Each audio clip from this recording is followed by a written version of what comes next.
Good morning students. देखिए हम next pronoun पढ़ते हैं डिस्ट्रीब्यूटिव प्रोनाउन। डिस्ट्रीब्यूटिव प्रोनाउन में क्या होता है? चीजों को डिस्ट्रीब्यूट किया जाता है। इसमें कौन कौन से प्रोनाउन आ जाते हैं? आइदर, और, ईच, एवरीवन, नाइदर, ये सब आते हैं। और ये एट ए टाइम एक ही व्यक्ति या वस्तु को व्यक्त करते हैं, इसलिए इसके साथ हमेशा क्या यूज होता है?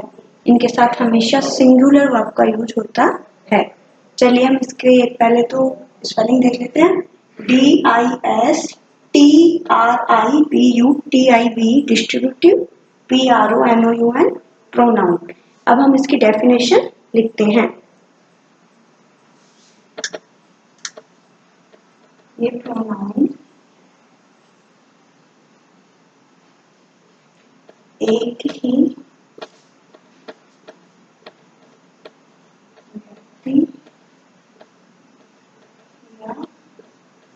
ये प्रोनाउन एक ही व्यक्ति या वस्तु को एट ए टाइम व्यक्त करते हैं।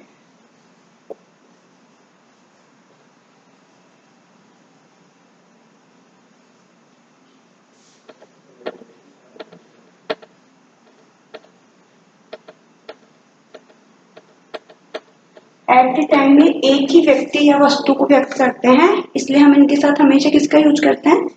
इसलिए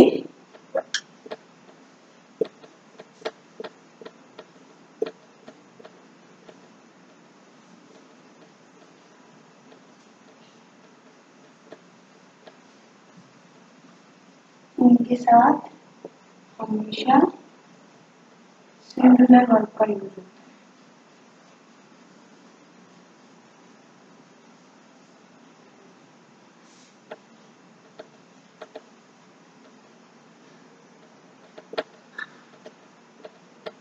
देखिए एग्जाम्स में, बोर्ड एग्जाम्स में, कॉम्पिटिटिव एग्जाम्स में mostly fill in the blanks में आता है आइदर और, नाइदर नोट के बाद करेक्ट फॉर्मेशन ऑफ वर्ब। तो अगर हम इसे प्रोनाउन के साथ ही याद कर लेंगे ना, ये एट ए टाइम एक ही चीज को व्यक्त करते हैं, तो इसलिए इनके साथ हमेशा क्या यूज होता है? Singular verb. तो हमारा क्वेश्चन हमेशा सही जाएगा हर एग्जाम में। कौन कौन से होते हैं ये?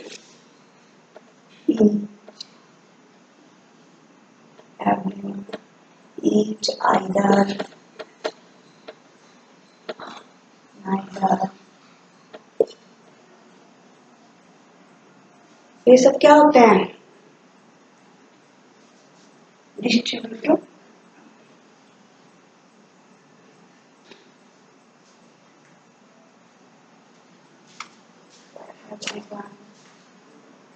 ये सब क्या होते हैं? डिस्ट्रीब्यूटिव प्रोनाउन होते हैं। अब हम इनके एग्जांपल्स देखते हैं कौन कौन से होते हैं।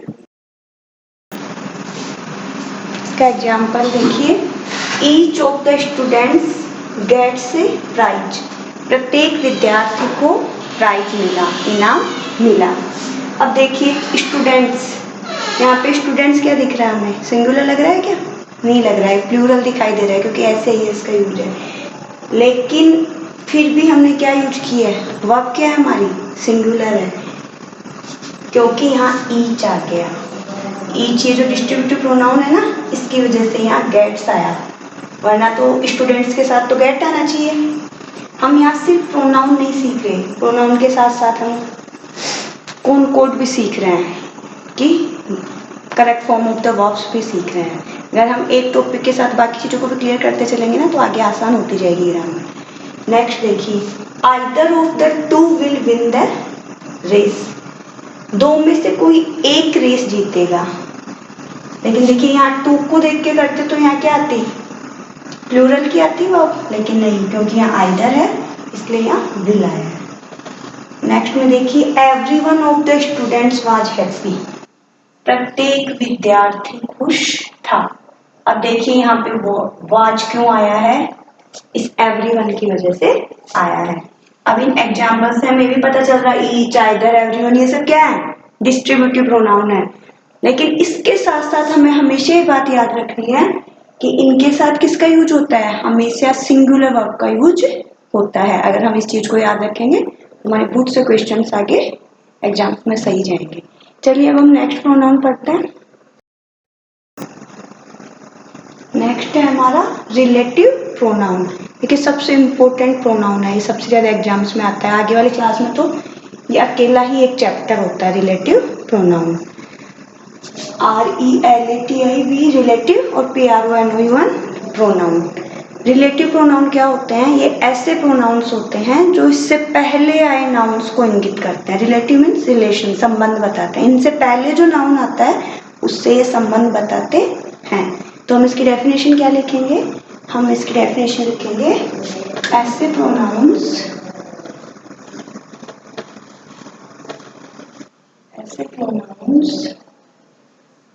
जो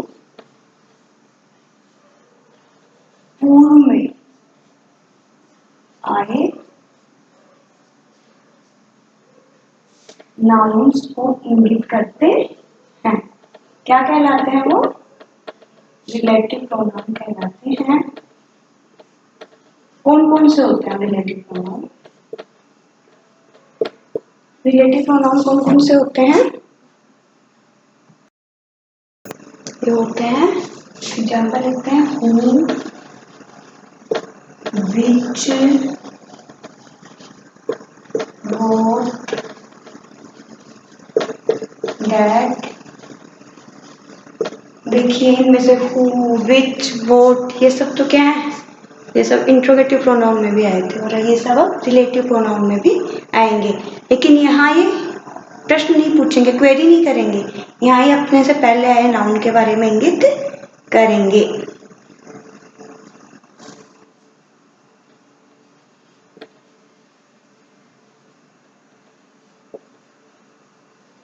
ये तो है इनके एग्जाम्पल। अब हम इन्हें सेंटेंस में यूज करके देखते हैं। हाँ तो बच्चों देखो हम इसके एग्जाम्पल देखते हैं। I know Sarla who has just gone out. मैं सरला को जानती हूँ जो अभी बाहर गई है। यहाँ सरला क्या है? नाउन है जो पहले आ गई। पहले आ गया सरला, उसके बाद ये हु रिलेटिव प्रोनाउन आता है और इसके बारे में बता रहा है। क्या? आई नो सरला, मैं सरला को जानता हूँ या जानती हूँ। Who has just gone out, जो अभी अभी बाहर गई है। हु किसके बारे में बता रहा है? सरला के बारे में बता रहा है। तो हु किसका? सरला का रिलेटिव हो गया। तो यहाँ हु क्या है? रिलेटिव प्रोनाउन है। नेक्स्ट देखो, this is the magazine that she gave me. यह है वो पत्रिका है जो मुझे उसने दी थी। तो ये डेट किसके लिए आया है? मैगजीन के लिए आया है। दोनों के बीच रिलेशन है। तो यहाँ डेट क्या है? रिलेटिव प्रोनाउन और मैगजीन क्या है? नाउन। और ये इन दोनों के बीच रिलेशन है तो रिलेटिव प्रोनाउन है। यहाँ कोई क्वेश्चन नहीं पूछ रहा ना, हु ने कोई क्वेश्चन किया, कोई क्वेरी की नहीं। डेट भी रिलेशन बता रहा है और हु भी रिलेशन बता रहा है। नेक्स्ट देखते हैं, I have found the bag which I lost yesterday. मुझे वो बैग मिल गया जो मैंने कल खो दिया था। बैग क्या है? नाउन है। और विच क्या है? रिलेटिव प्रोनाउन है जो बैग के बारे में बता रहा है। इन दोनों के बीच रिलेशन है। तो यहाँ विच क्या है? कोई क्वेरी नहीं कर रहा, रिलेशन बता रहा है, इसलिए यहाँ पे क्या है? रिलेटिव प्रोनाउन है। देखिए बहुत आसान है अगर हम ध्यान लगा के पढ़ेंगे इन्हें तो, और ये हमारे आगे के बहुत सारे कंफ्यूजन क्लियर करेंगे। हालांकि एक बार प्रोनाउन बहुत बड़ा टॉपिक लगता है। अब देखिए लास्ट बचा है अपना एक, वो भी हम अभी कर लेते हैं। हाँ स्टूडेंट्स, अब हम पढ़ते हैं एक्सक्लेमेटरी प्रोनाउन। एक्सक्लेम का मतलब क्या होता है? विस्मय, आश्चर्य। तो जहाँ हमें आश्चर्य का बोध होता है, विस्मयादि बोध होता है, तो कौन से प्रोनाउन होते हैं? Exclamatory pronoun. तो इसकी डेफिनेशन हम क्या लिखेंगे? ऐसे प्रोनाउन जो हमें आश्चर्य या विस्मय करवाते हैं।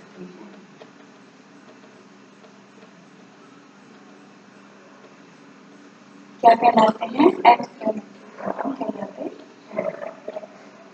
अब देखिए आप, बोथ इंट्रोगेटिव प्रोनाउन में भी आया था, बोथ रिलेटिव प्रोनाउन में भी आया और बोथ इसमें भी आएगा। लेकिन यहाँ सब जगह उसका अर्थ अलग होगा, हम समझ आ जाएगा। जैसे व्हाट,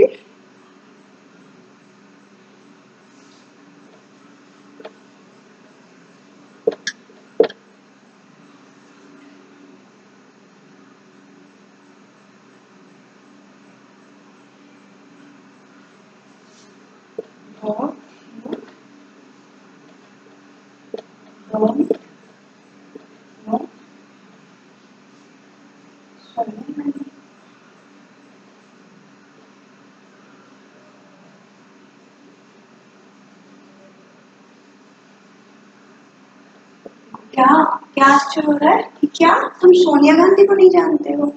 तो यहाँ वोट क्या करवा रहा है? आश्चर्य का वोट करा रहा है। तो यहाँ पे वोट क्या है? ना वो रिलेटिव प्रोनाउन है, ना वो इंट्रोगेटिव प्रोनाउन है, यहाँ वो क्या है? एक्सक्लेमेटरी प्रोनाउन है। एक और एग्जांपल लिखते हैं, उसमें भी व्हाट का यूज होगा। व्हाट